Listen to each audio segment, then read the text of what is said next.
Notre pays vit une crise importante, une crise démocratique, parce qu'une majorité de nos concitoyens, apparemment, sont contre cette réforme de retraite, et le président de la République et sa majorité veulent à tout prix l'imposer en passant par une Assemblée nationale où ils ont la majorité absolue de leurs députés.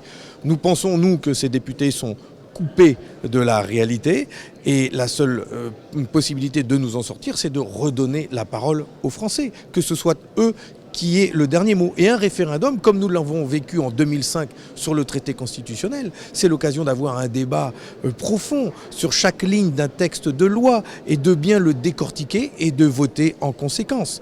Le président de la République n'avait jamais dit lors de la campagne des présidentielles qu'il allait augmenter l'âge de départ en retraite. Aujourd'hui, c'est la surprise qu'il fait aux Français. C'est donc aux Français de dire s'ils en veulent ou pas. Donc l'argument j'ai été élu en 2017 sur un programme et donc je peux faire ce que je veux ne fonctionne pas là. Non, parce qu'il a été élu sur un programme qui ne comportait pas ce qu'il y a aujourd'hui dans ce texte de loi. Il parlait certes d'une réforme par points de notre système de retraite, mais il n'a jamais parlé d'augmenter l'âge de départ en retraite à 64 ou 65 ans. Or, c'est ce qui est écrit noir sur blanc dans ce texte.